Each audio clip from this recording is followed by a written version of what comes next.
7 Simeons. In an empire, in a country, beyond many seas and islands, beyond high mountains, beyond large rivers, upon a level expanse, as if spread upon a table, there stood a large town.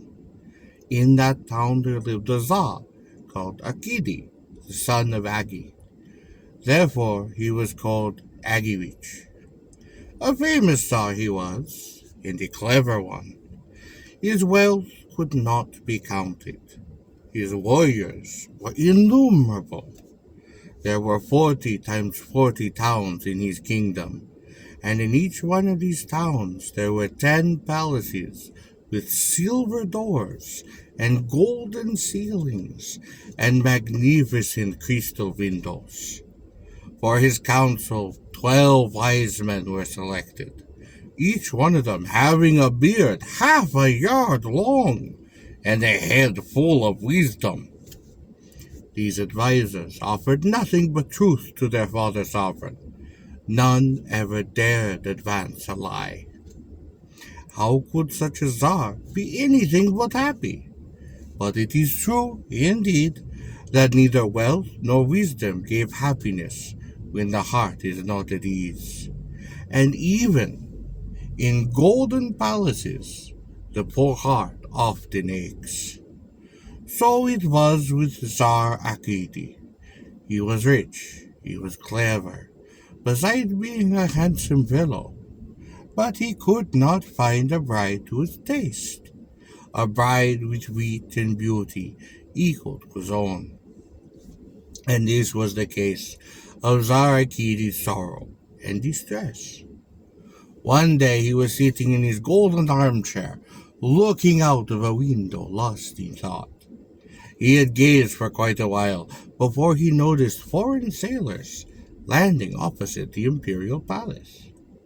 The sailors ran their ship up to the wharf, reefed their white sails, and threw their heavy anchor into the sea, and prepared the plank ready to go ashore. Before them all walked an old merchant.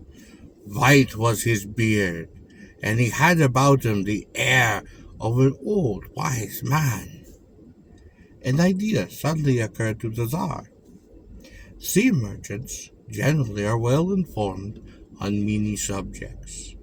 If I ask them, perchance I shall find that they have met somewhere a princess, both beautiful and clever, suitable for me, the Tsar Akidi. Without delay, the order was given to call the sea merchants into the halls of the palace. The merchant guests appeared and prayed to the holy icons hanging in corner, then bowed to the Tsar, and then bowed to the wise advisers. The Tsar ordered his servants to serve them with tumblers of strong green wine, and the guests drank the strong green wine and wiped their beards with embroidered towels. Then the Tsar Akidi addressed them. We are aware that you gallant sea merchants cross all the big waters and see many wonderful things.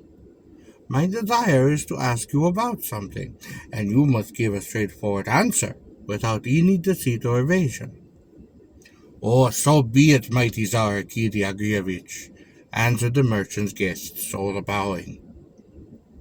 Well then, can you tell me if somewhere in an empire or kingdom, or among the great princes, there is a maiden as beautiful and as wise as myself, Tsar Akidi, an illustrious maiden who would be proper wife for me, a suitable Tsaritsa for my country? The merchant guests seemed to be puzzled.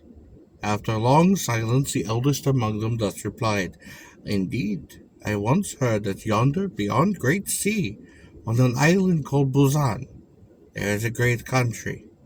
The sovereign of that land has a daughter named Helena, a princess very beautiful, not less so, I dare say, than thyself. And wise she is, too. A wise man once tried for 3 years to guess a riddle that she gave, did not succeed. How far is that island, pray tell, and where are the roads that lead to it? The island is not near, answered the old merchant. If one chooses the wide sea, he must journey 10 years. Besides, the way is not known to us. Moreover, even suppose we do know the way, it seems the Princess Helena is not a bride for thee. The Tsar Akidi then shouted with anger, How darest thou dare speak to such words, thou long-bearded buck? Thy will be done. But think for thyself. Suppose thou should send an envoy to the island of Busan. He would require 10 long years to get there. 10 years equally long to come back. And so his journey would require full 20 years. By that time, the most beautiful princess would grow old. A girl's beauty is like a swallow, a bird of passage. It lasts not long. The Tsar Akidi then became deep in thought. Well, he said to merchant guests, you have my thanks, guests of passage, respectable men of trade. Go, in God's name, transact business in my Sarso without any taxes. What to do about this beautiful Princess Helena, I will think out myself. The merchants then bowed low and left the Tsar's rich palace. The Tsar Akidi sat still, wrapped in thought, but he could find neither beginning nor end to his problem. Let me ride in the wide fields, he said. Let me forget my sorrow amid the excitement of a noble hunt, hoping that the future might bring me advice. The falconers appeared. Cheerful notes from the golden trumpets resounded, and falcons and hawks were soon slumbering under their velvet caps as they sat quietly on the fingers of the hunters. The Tsar Akili Andreevich came with his men to a wide, wide field. All of his men were watching the moment to loose their falcons in order to let the birds pursue long-legged heron or white-breasted swan. Now you, my listeners, must understand that the fairy tale is quick, but life is not. The Tsar Akidi was on horseback for a long while. Finally he came to a green valley. Looking around he saw a cultivated field, where the golden ears of the grain were ripe, and oh, how beautiful! The Tsar stopped, admiring him. I presume he claimed the good workers are owners of this place. Honest plowmen, diligent sowers. If only all fields in my Saritso were equally cultivated, my people need never know what hunger means. There would even be plenty to send beyond the sea to exchange for silver and gold. Then the Tsar Akidi gave orders to inquire who the owners of the field were, and what was their name. Hunters, grooms, servants rushed all directions and discovered 7 brave fellows, all of them fair, red-cheeked, and very handsome. They were dining according to peasant fashion, which means that they were eating rye bread with onions and drinking the clear water. Their blouses were all red, with golden galloon around the neck, and they were so much alike that one could hardly be recognized from the other. The royal messengers approached. Whose field is this? They asked. This field with the golden wheat. The 7 brave peasants all answered cheerfully. This is our field. We plow it. We have also sown the golden wheat. And what kind of people are you? Oh, we are Tsar Akili Andreevich peasants, farmers, and brothers, sons of one father and one mother. The name for all of us is Simon. So you understand, we are 7 Simons. This answer was faithfully delivered to the Tsar Akidi by the envoys, and the Tsar at once desired to see these brave peasants.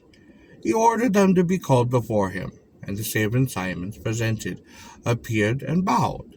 The Tsar looked at them with his bright eyes and asked them, What kind of people are you whose field is so well cultivated? One of the 7 brothers, the eldest of them, did answer, We are all thy peasants, simpletons, without wisdom, born of peasant parents, all of us children of the same father and the same mother, and all having the same name, Simon. Our old father taught us to pray to God, to obey thee, and to pay taxes faithfully, and besides to work and toil without rest. He also taught to each of us a trade, for the old saying, a trade is no burden, but a profit. And the old father wished us to keep our trades for cloudy day, but never to forsake our own fields, always to be content, and plow and harrow diligently. He also used to say, one does not neglect the Mother Earth, but thoroughly harrows and sows in due season, then she, the mother, will reward generously, and will give plenty of bread, besides preparing soft place for the everlasting rest, when one is old and is tired of living. The Zarakidi liked this simple answer of the peasant, and said, Take my praise, brave good fellows, my peasants, my tillers of soil, sowers of wheat and gatherers of gold. And now tell me, what trades did your father teach you, and what do you know? The first Simon answered, My trade is not a very wise one. If thou wouldst let me have materials and working men, I can build a post, a white stone column, reaching beyond clouds, almost to sky. Good enough, exclaimed Sarakidi. And thou, second Simon, what is thy trade? Second Simon was quick to give answer.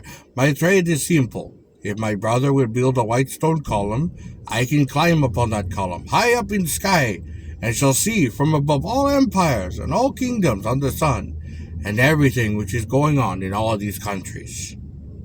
Thy trade is not so bad either, said Sir Simon. And he looked at the third brother. And thou, third Simon, what trade is thine? And the third Simon also had his answer ready. My trade is simple too, that is to say, a peasant's trade. If thou art in need of ships, thy learned men of foreign birth build them for thee, as well as thy wisdom teaches them. But if thou wilt alter, I will build them simply. 1, 2, ship is ready. My ships will be the result of the quick headwork of a peasant simpleton. But where a foreign ship sails a year, mine will sail an hour. And where others take 10 years, mine will take not longer than a week. Very well, Balthazar. And thy trade, the fourth Simon? The fourth brother bowed. My trade needs no wisdom either. If my brother builds a ship, I can sail that ship. If an enemy gives chase or a tempest rise, I will seize the ship by the black prow and plunge her into deeper waters where there is eternal quiet. After the storm is over, or the enemy far, I again guide her to surface of wide sea. Oh, good, approved the Tsar. And thou, fifth Simon, what dost thou know? Hast thou also a trade? Oh, my trade, Tsar Akiti Agrievich, is not a fair one, for I am a blacksmith. If thou wouldst order a shop built for me, I could at once forge a self-shooting gun. No eagle far above in the sky or wild beast in the world would be safe from that gun. Not bad either, answered Sarakidi, well pleased. Thy turn now, sixth Simon. My trade is no trade, answered the sixth Simon rather humbly.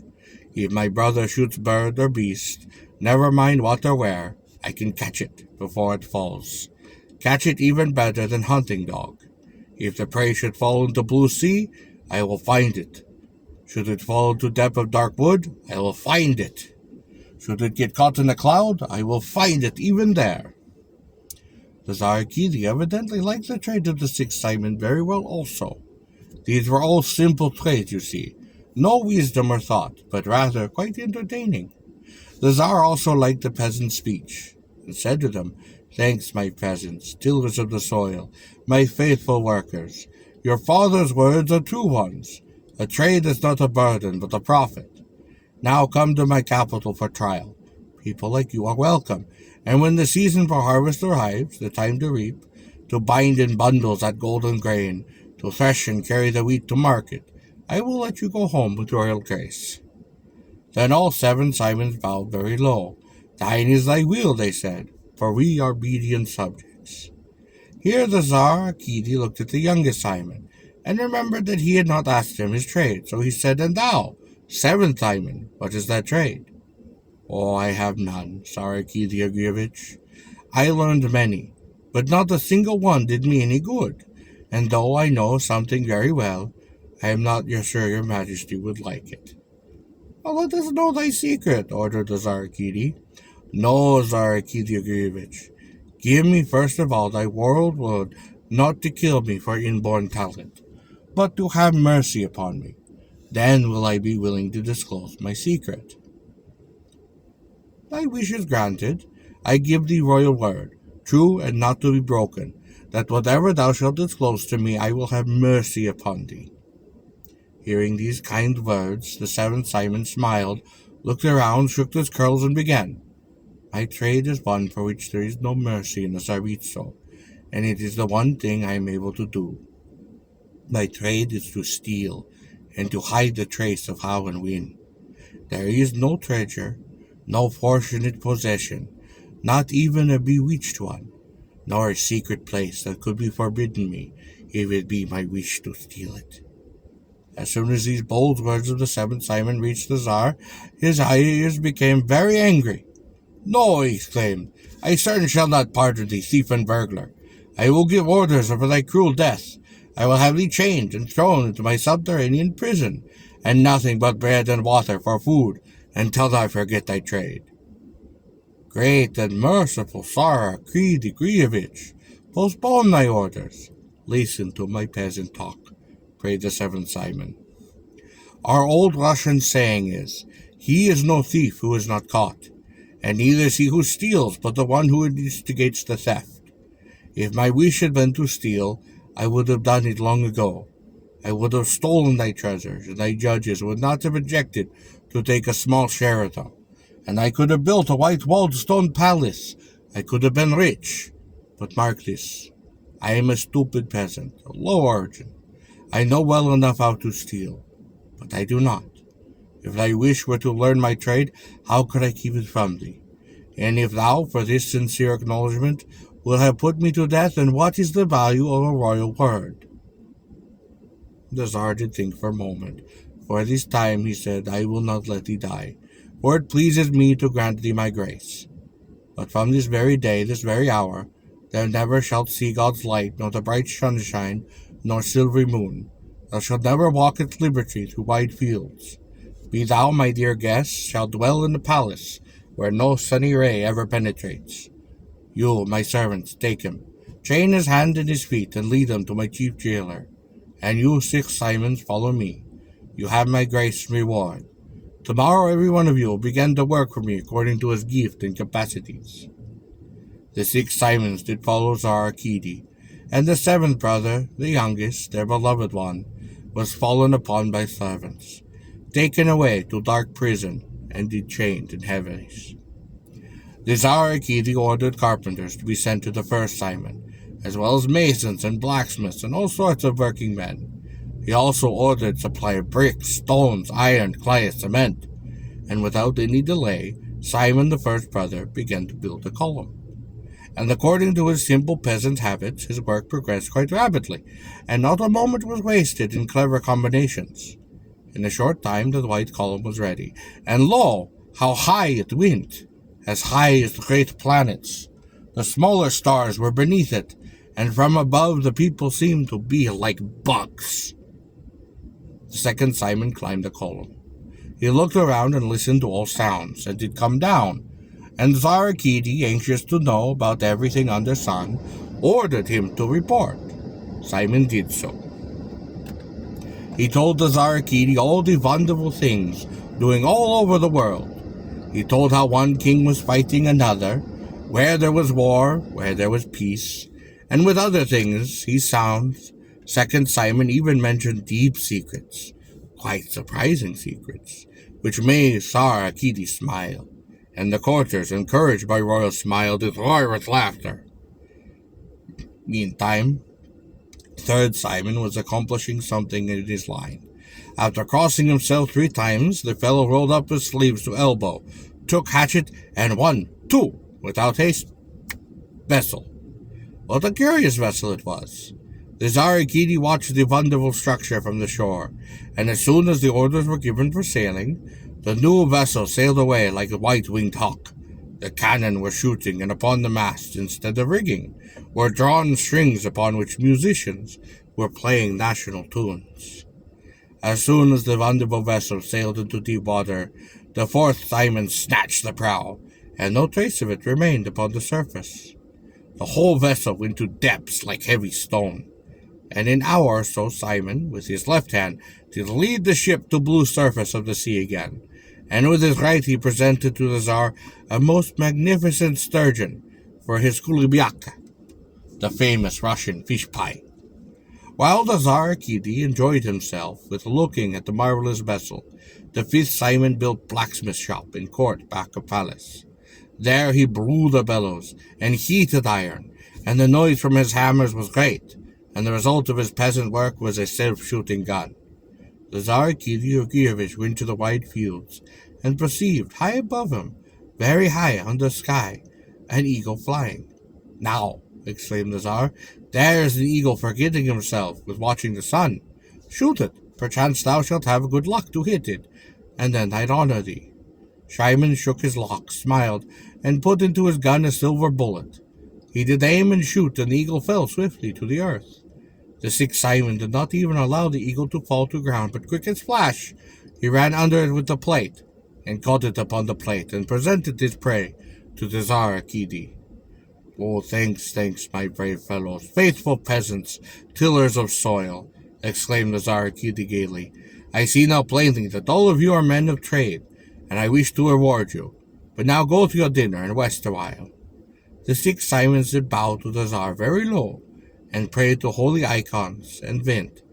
They were already seated, had time to swallow each one a tumbler of strong green wine, took up the round wooden spoons in order to attack the shti, the Russian cabbage soup, and lo, the Tsar's fool came running, and shaking his striped cap with round bells, and did shout, "You ignorant simpletons, unlearned peasants, mojikis, is it a suitable moment for dinner when the Tsar does want you? Go in haste." All six started running toward the palace, thinking within themselves what can have happened. In front of the palace stood the guards with their iron staves. In the halls all the wise and learned people were gathered together. The Tsar himself was sitting on his high throne, looking very grim, very thoughtful. "Listen to me," he said. And when the peasants approached, "You, my brave fellows, my clever brother Simon, I like your traits, and I think so do my wise advisers, that if thou, second Simon, art able to see everything going on under the sun, thou should climb quickly on yonder column, and glance to see if there is, as they say, beyond the great sea an island, Busan by name, and see if upon that island the men assert there is a mighty kingdom. In that kingdom a mighty king, and if that king, as the story goes, has a daughter, the most beautiful Princess Helena." The second Simon bowed and ran quickly, even forgetting to put on cap. He went straight to column, climbed it, and looked around. He came down, and this was his report. "Tsar Akidi, I have accompanied thy sovereign wish. I looked far beyond sea. I have seen an island, Busan. Mighty is the king there, and he is proud, and he is merciless. He sits within his palace, and his speech is always same. I am great king. I am most beautiful daughter, Princess Helena. No one in the universe more beautiful and more wise than she. There is no bridegroom worthy of her in any place under bright sun. No Tsar, no king, no Tsarevich, no Krolovich, and to no one will I ever give my daughter, Princess Helena. Whoever shall dare to court her, one son will I declare war, ruin his country, and capture himself." "And how great is the army of that king?" asked the Tsar Akidi, "and also how far is his kingdom from my Tsaritso?" "Well, according to measure of eyes," answered Simon, "I fancy it would take ship 10 years, less 2 days, or if it happened to be stormy, I am afraid even a little longer. And that king has not small army. I have seen altogether 100,000 spearmen, 100,000 armed men, 100,000 or more could be gathered from Tsar court, and his servants, and his all kinds of underlings. Besides, there is no small armament of guards held in reserve for any special occasion, fed and petted by the king." Tsar Akidi remained for a long time in thoughtful silence, finally addressed his court. "My warriors, my advisers, I have but one wish. I want the Princess Helena for my wife. But tell me, how can I reach her?" The wise advisers remained silent, hiding themselves each behind the other. The third Simon looked round, bowed to the Tsar, and said, Tsar Agrievich, forgive my simple words. How to reach the island of Busan there is no need to worry. Sit down upon my ship. She is simply built, and equipped without any wise tricks. Where others require a year, she takes but a day. And where other ships take 10 years, mine will take a week. Only order thine advisers to decide whether we ought to fight for or peacefully court the beautiful princess. Now, my warriors brave, my advisers sage, spoke the Tsar to his men, how will you decide upon this matter? Who among you will go to fight for the princess? Or who will be shrewd enough to bring her peacefully here? I will pour gold and silver over the one. I will give to him the first rank among the very first. Again the brave warriors and the sage advisers did remain silent, and the Tsar grew angry. He seemed to be ready for a terrible word. Then, as if somebody had asked a fool, out he jumped to find the wise people, with all of his foolish talk. He shook his striped fool's cap, rang his many bells, and shouted, Why so silent? Why so deep in thought, wise men? You have big heads, long beards. It would seem that there is plenty of wisdom. Why not show it? To go to island of Busan to obtain the bride does not mean to lose gold or lose army. Have you already forgotten 7th Simon? Why, it will be simple enough for him to steal the princess. Afterwards, let the king of Busan come here to fight us, and we will welcome him as honored guest. But do not forget that he must take 10 years' time to reach us. And in 10 years, I have heard that some wise men somewhere undertook to teach a horse to talk in 10 years. Good, good, exclaimed the Tsar forgetting even his anger. I thank thee, striped fool. I certainly shall reward thee. Thou must have new cap with noisy bells, and each one of thy children a ginger pancake. You, faithful servants, run quickly, bring here the 7th Simon. According to the Tsar's building, the heaven iron gates of the dark prison were thrown open. The heavy chains were taken off, and the 7th Simon appeared before the eager eyes of the Tsar and thus did address him. Listen to me attentively, thou 7th Simon, for I had most decided to grant thee a higher honor, to keep thee thy life long in my prison. But if thou should prove useful to me, then I will give thee freedom, and besides, thou shalt have a share of my treasure. Art thou able to steal the beautiful Princess Elena from her father, the mighty king of the island of Busan? Why not? Cheerfully laughed the 7th Simon. There is nothing difficult about it. She is not a pearl, and I presume that she is not under too many locks. Only order the ship which my brother had built for thee to be loaded with velvets and brocades, with Persian rugs, beautiful pearls, and a few precious stones. Bid my 4 brothers come along with me, but the 2 eldest keep thou as hostages. Once said and quickly done, the Tsar gave orders, while all were running hither and thither, and everything was finished so promptly that the short-haired girl would scarcely have had time to plait her hair. The ship, laden with velvets, brocades, Persian rugs, pearls, and costly precious stones, was ready. The 5 brothers, brave Simons, were ready. They bowed to the Tsar, appeared sail, and did disappear. The ship floated swiftly over blue waters. She flew like hawk in comparison with slow merchant vessel, and in the week after the 5 Simons had left their native land, they sighted the island of Busan. The island appeared to be surrounded with cannon as thick as peas. Gigantic guards walked up and down the shores, tugging fiercely at their big mustaches. And as soon as the ship came visible from a tower, somebody shouted through Dutch trumpets, Stop! Answer! What kind of people are you? Why you come here? The 7th Simon answered from ship, We are peaceful, not enemies but friends. Merchants everywhere welcome as guests. We bring foreign merchandise, want to sell, to buy, exchange. We also have gifts for king and for Krovina. The 5 brothers, our brave Simons, lowered the boat, loaded it with choice Venetian velvets, brocades, pearls, and precious stones, and covered all with Persian rugs. They rowed to the wharf and landed near the king's palace, and at once did carry their gifts to the king. The beautiful Krovina Helena was sitting upon her throne. She was fair maiden, with eyes like stars, and eyebrows like precious sable.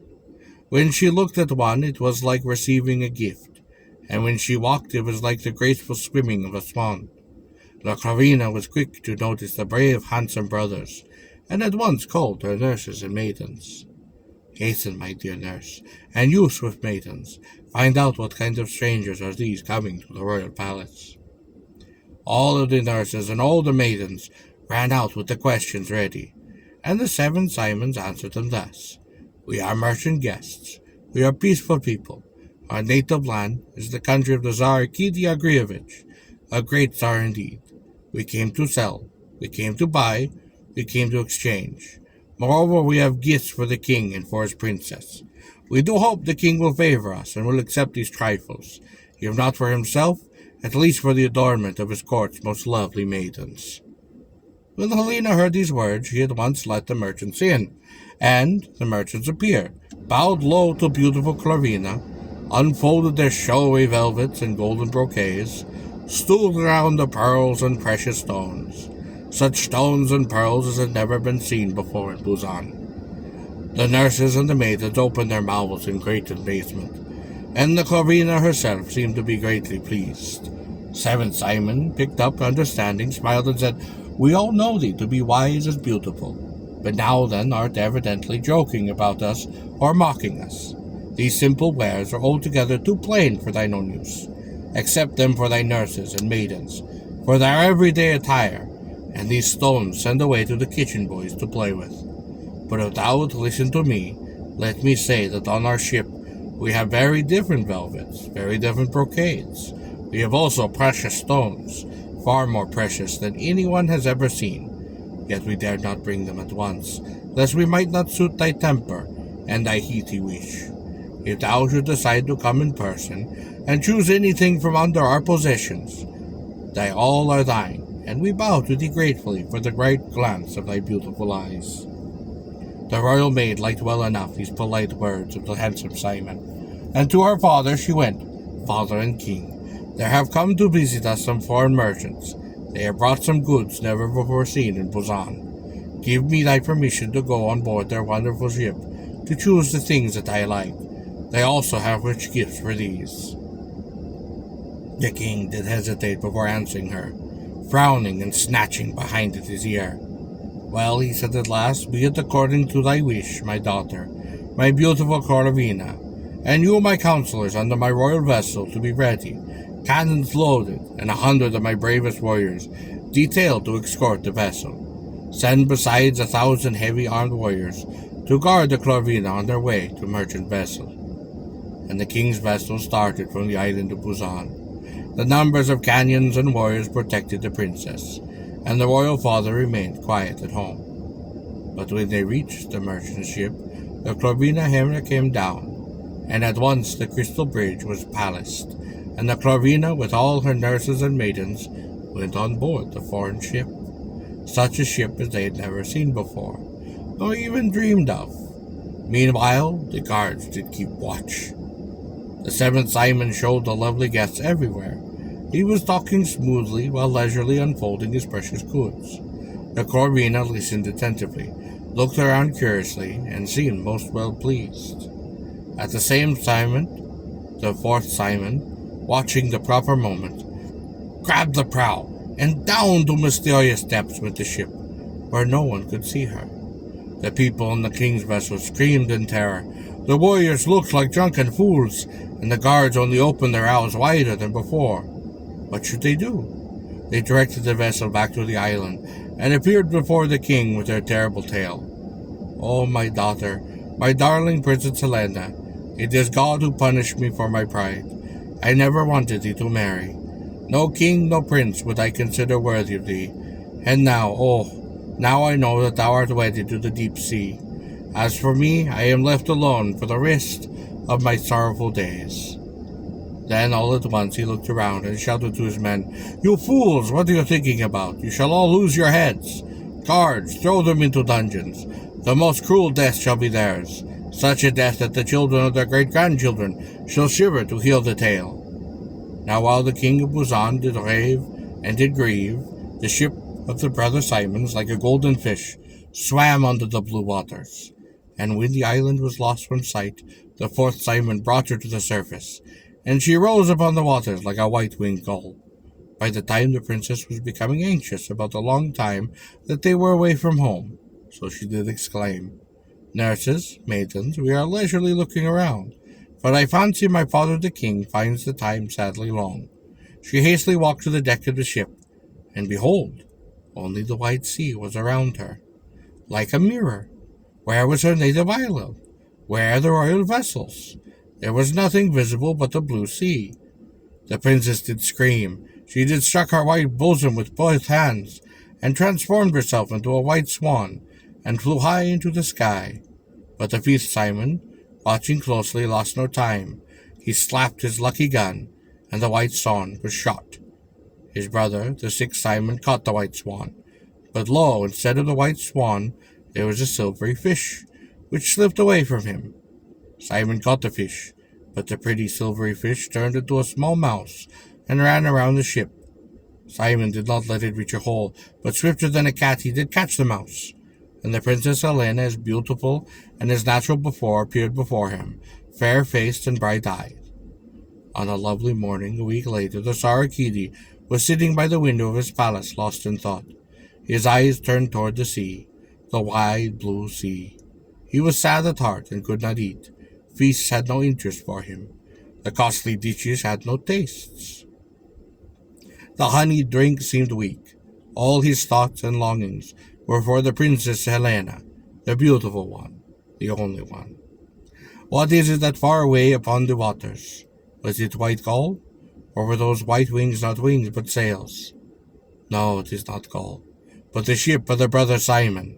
And she approached as rapidly as the wind, which did blow her sails. The cannon boomed, native melodies were playing upon the cords of the masts, and soon the ship was anchored, the crystal bridge prepared, and the Klorina Helena, the beautiful princess, appears like nerve-scenting sun, her eyes like bright stars. And oh, how happy is the Tsar Arkady! Run quick, my beautiful, faithful servants, your brave officers of state, and you too, my bodyguard, and all you useful and ornamental fellow of my palace. Run and prepare, shout off rockets, and ring bells in order to give joy and in welcome to Klorina Helena, the beautiful. All hasten to their tasks, to shoot, to ring bells, to open gates, and to honorably receive the Klorina. The Tsar himself came out to meet the beautiful princess, and took her white hands, and helped her to palace. "Welcome, welcome," said the Tsar Arkady. "Thy fame, Helena, has reached me, but never could I imagine such beauty as is thine. Yet thou I admire thee. I did not want to separate thee from thy father. Say the word, and my faithful servant will take thee back. If thou choose, however, to remain in my Tsaritso, be the Tsaritsa to my country, and rule over me, the Tsar Arkady also." At these words of the Tsar, the Klorina Helena threw such a glance at the Tsar that it seemed to him the sun was laughing, the moon singing, and the stars were dancing all around. Well, what more is there to be said? You certainly can imagine the rest. The courtship was not long, and the wedding feast was soon most ready. For you know kings always have everything at command. The brothers Simon were at once dispatched to the king of Busan with a message from the Klorina, his daughter, and this is what she wrote. "Dear father, mighty king and sovereign, I have found a husband according to my heart's wish, and am asking thy father's blessing. My bridegroom, the Tsar Arkady Agrievich, sends his counselors to thee, begging thee to come to our wedding."